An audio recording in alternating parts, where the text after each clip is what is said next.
আসসালামু আলাইকুম। আবার আসলাম হাজারো শত শত প্রবাসী ভাইদের আবেদনে। হয়তো বিগত অনেকদিন ধরে কিন্তু অনেকে মেসেজ পাঠাচ্ছেন, হয়তো শারীরিক অবস্থা ভালো ছিল না বিধায় আমি ভিডিওতে আসতে পারি নাই।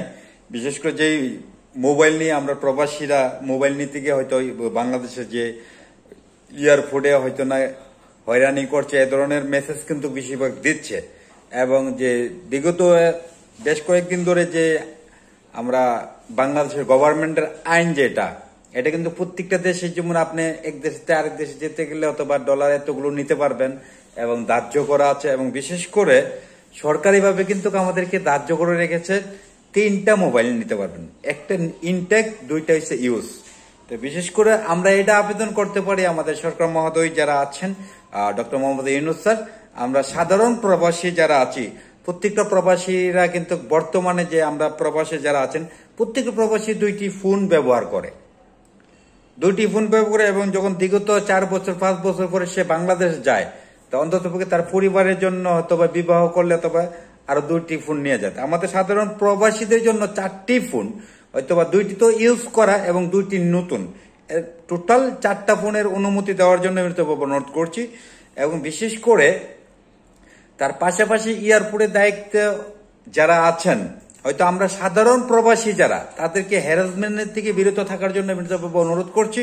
এবং হয়তো অনেকেই বলতেছে ভাই, বাংলাদেশে এয়ারপোর্টে দরবেশ বাবা নাকি নাম একজন লোক আছে, উনি হ্যারাসমেন্ট করছে। এখানে আমরা যতটুকু জানতে পারলাম, বিশেষ করে অসাধু ব্যবসায়িক যারা আছেন, হয়তোবা অন্য দেশ থেকে যখন আপনি রাকেশের মাধ্যমে কোনো কাপড়ের মাধ্যমে 20টা 10টা 15টা করে ফোন নিবেন, গোল্ডে নিবেন, স্বর্ণ নিবেন, তাহলে কিন্তু আমাদের রাজস্ব আয় যেটা সরকারি ট্যাক্স, এই ট্যাক্সটা ফাঁকি দিয়ে তারা কিন্তু আনতেছে। এই ট্যাক্স, বিভিন্ন ট্যাক্স দিয়ে কিন্তু বিভিন্ন গভর্নমেন্টের যে কাজগুলো করানো হয়, যেমন বাংলাদেশের জনগণের ট্যাক্সের টাকা থেকে সরকারি বেতন দেওয়া হয়, এই ট্যাক্সের টাকা থেকে চাকরিজীবীদেরকে বেতন দেওয়া হয়, বিভিন্ন উন্নয়নের কাজ করে। সেই এখানে আমরা কিন্তু যারা শতকরা 5 জন 10 জন অসাধু লোক আছে, তারা বিভিন্ন দেশে গিয়ে গোল্ড অথবা মোবাইল অ্যাভেলেবেল নিয়ে এসে বাংলাদেশে বিক্রি করে। তাহলে কিন্তু দেখা যায় যে ব্যাটটা দেওয়ার কথা, যে ট্যাক্সটা দেওয়ার কথা এয়ারপোর্টে, এই ট্যাক্সটা কিন্তু গভর্নমেন্ট, আমাদের বাংলাদেশের গভর্নমেন্ট কিন্তু পাচ্ছে না। সেই জন্য এখানে আরো বিভিন্ন গভীরতাভাবেও কিন্তু তদন্ত করা হয়েছে।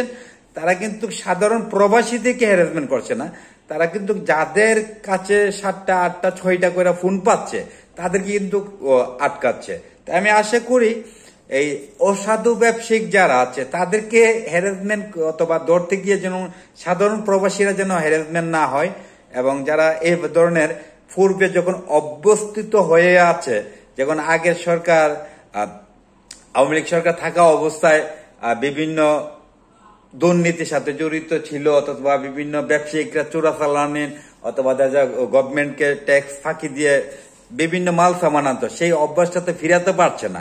তো এখন যখন বাংলাদেশ এয়ারপোর্টে করার একটা নিয়ম কানুন করছে, করার পরে কিন্তু আপনার দেখা যাচ্ছে কি যারা চোরা কারবারি আছে তারা কিন্তু ধরা পড়ে যাওয়ার কারণে এখানে চোরা কারবারিদের সাথে সাধারণ প্রবাসীদেরকে একটা মিক্স করে একটা হইয়াল্লা সৃষ্টি করতে চাচ্ছে। তাই আমি আশা করি যারা এই ধরনের চোরা কারবারি আছেন তাদেরকে আইনের আওতায় আনার জন্য বিনীতভাবে অনুরোধ করছি। এবং আমরা সাধারণ প্রবাসী যেন, হয়তো 3টা ফোন অনুমতি দেওয়া আছে, এবং বিশেষ করে আমরা প্রবাসী যারা আছি, যেরকম ড্রিঙ্কস, অ্যালকোহল জাতীয় যেরকম মদ, এই ধরনের আমরা বাংলাদেশি প্রবাসী যারা আছে এটা কিন্তু নিষিদ্ধ।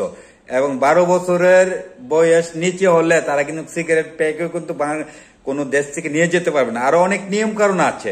তাই আমি এই জন্য আমার প্রিয় বাংলাদেশের উপদেষ্টা মন্ডলী ডক্টর মোহাম্মদ ইউনূস স্যার এবং যারা এয়ারপোর্টে দায়িত্বে আছেন, অসাধু যারা আছে তাদেরকে ধরুন। তার পাশাপাশি এখানে প্রবাসের মাটিতে আমরা অনেক ক্ষেত্রে দেখি কি, বাংলাদেশ থেকে বিভিন্ন ড্রাগ অথবা বিভিন্ন ইয়াবা প্রবাসে আসার পরে অনেক প্রবাসীরা তাদের জীবন লাইফ অন্ধকারে চলে যায়। আসার সময় যেন হয়তো আমরা প্রতিনিয়ত কিন্তু খবরে দেখতে পাই অথবা নিউজে দেখতে পাই, কত প্রবাসীদের কাছে বিভিন্ন ধরনের ইয়াবা, বিভিন্ন ধরনের ড্রাগস এগুলো দিয়ে দেওয়ার পরে এই হয়তো এ দেশের এয়ারপোর্টে প্রবাসের মানে এয়ারপোর্টে আটক হয় নাইলে বাংলাদেশে, ওইটার জন্য ভালোভাবে তদন্ত করার জন্য বিনীতভাবে অনুরোধ করছি।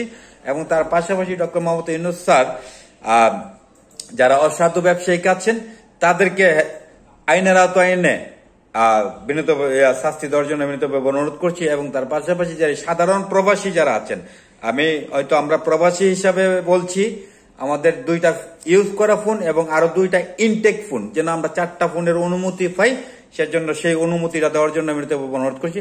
আমরা সকলেই যেন বাংলাদেশে আইন রুলস মেনে চলি। আমরা বাংলাদেশিরা হলাম কি প্রবাসের মাটিতে আমরা আইন মেনে চলি। যখন আমার নিজের দেশে যাই, যাওয়ার পরে কিন্তু এয়ারপোর্টে তখন কিন্তু আমরা আইনটা মানতে চাই না। কেননা অনেকে বলছে কি ভাই আমরা 10টা 15টা ফোন নিব না ভাই, এটা কিন্তু প্রত্যেকটা দেশের গভর্নমেন্ট, প্রত্যেকটা দেশের এয়ারপোর্টে কিন্তু একটা আপনি আমি যেরকম উদাহরণস্বরূপ মালদ্বীপে থাকি, মালদ্বীপ থেকে আমি যে অনেক সামান নিয়ে যাই, তারা কিন্তু বিক্রি করতে পারতেছে, আমাকে কিন্তু নিষেধ করবে না। আবার অন্য দেশ থেকে যদি মালদ্বীপের স্থানীয় লোক যদি অন্য দেশ থেকে যদি সামান আনতে চায়, 10টা 5টা 15টা ফোন আনতে হয়, তাহলে কিন্তু মালদ্বীপ এয়ারপোর্টে আটকে দিবে। এটা কিন্তু শুধু আমার বাংলাদেশের জন্য না, এবং প্রত্যেকটা দেশের জন্য কিন্তু একই আইন। আমরা আশা করি যারা অসাধু আছেন, বাংলাদেশের সরকারের গভর্নমেন্টের ট্যাক্স ফাঁকি দিয়ে চোরা কারবারি বিভিন্ন স্বর্ণ, বিভিন্ন 10টা 12টা ফোন আনে, তাদেরকে আইনের আওতায় আনার জন্য বিনীতভাবে অনুরোধ করছি। তার পাশাপাশি যেন হয়তো অনেকেই যে ধারণাগুলো নাই অথবা না জেনেই কিন্তু অনেকে নানা রকমের কথা বলছে, এই গভর্নমেন্ট ট্যাক্সটা কিন্তু আপনার আমার সারা বাংলাদেশের কাজে লাগে, এবং চাকরিজীবীদেরকে আমাদের জনগণের থেকে ট্যাক্স নিয়ে কিন্তু স্যালারিগুলো দেওয়া হয়। আশা করি আমার বাংলাদেশি ভাইয়েরা যারা আছেন, আমরা যেন সকলে সবকিছু জেনে শুনে এবং আইন মেনে যেন চলি। আমরা প্রবাসী থাকি, প্রবাসের আইনটা মানি। তো আমরা যখন প্লেনে উঠি, ওঠার পরে কিন্তু বাংলাদেশে যাওয়ার পরে যখন সেই আইনটা আমরা মানতে আর বাধ্য নই। কেন নিজের দেশে আসছি, আপনি 10 বছর প্রবাসে থেকে আইন মেনে গেছেন, এ দেশের আইন মেনে চলছেন, আপনি বাংলাদেশে যাওয়ার পরে এয়ারপোর্টে গিয়ে যদি আইনটা না মানেন অথবা আমাদের বাংলাদেশের আইন রুলস যদি না মানেন, তাহলে এটা আমাদের দুঃখজনক বিষয়। কেন আমরা বাঙালি। তাই আশা করি যার যার অবস্থান থেকে ভিডিওটা শেয়ার করে দিবেন। আর যেহেতু আমার কথার মধ্যে বলবিয়া দিব, এতে হয়তো আমি যতটুকু জানার পরে আমার শত শত প্রবাসী ভাইয়েরা মেসেজ দেওয়ার পরে সেই মেসেজের উত্তরগুলো অথবা বিভিন্ন জায়গা থেকে তদন্ত করে আলাপ আলোচনা করে সেই কথাগুলো আপনাদের মাঝে ধরে তুললাম। আল্লাহ হাফেজ, আসসালামু আলাইকুম।